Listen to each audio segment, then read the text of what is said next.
So mga tol, matapos po ang pangalawang sparring ni former 3 Division World Champion General Casimero sa bansang Japan, pinakita na nga po ang mukha ng mga Japanese na naka-sparring ni Casimero. Makikita mga tol na namaga ang mukha ng ka-sparring ni Casimero. Yan po siguro yung mga malalakas na hook shot ni Casimero na sinasalo ng ka-sparring niya. Bagamat pa isa-isa lang ang bitaw ni Casimero, pero madidiin ang suntok niya, kaya namaga ang mga mukha ng ka-sparring ni Casimero. Sinabi naman ni Cuadro Alas, pasilip lang daw yung sparring na yan. Pinagbigyan lang umano niya ang mga fans. Bawal daw kasi ipakita yung mala-immortal niyang galaw. Siya lang daw kasi ang tanging boksingero sa Pinas na mayroong ganyang galawan. Sa kabilang banda naman mga tol, matatandaan na sinabi ni Manny Pacquiao na kulang umano ang 2 months na training niya sa laban niya kay Mario Barrios noong July 20. Lalo pat championship umano yung laban. Aniya, dapat daw 3 to 4 months ang training pag World Championship daw ang labanan. Nauwi nga po sa majority draw ang laban nila ni Mario Barrios. So ganyan nga din po ang pananaw ng dating tinalo ni Manny Pacquiao na si Kit Thurman. Sinabi ni Thurman, kung properly prepared lang umano si Manny Pacquiao,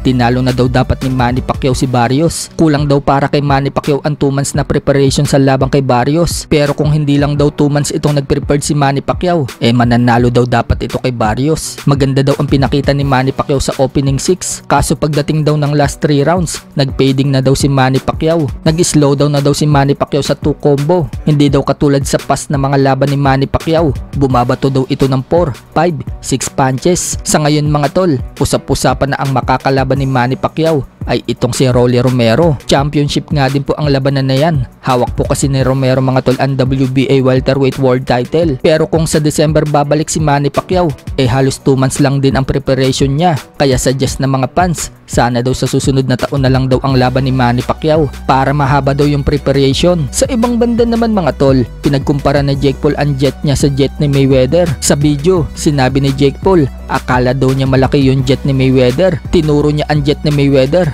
at sinabing 6 windows lang pala ang jet nito, habang yung kanya 14 windows. Sabay tawa itong si Jake Paul. 14! Sa iba pang balita mga tol, puspusan na po ang pag-iensayo ni Tokyo Olympics bronze medalist Yumar Marshall sa kuha po ng video mula kay Joven Sports 2.0.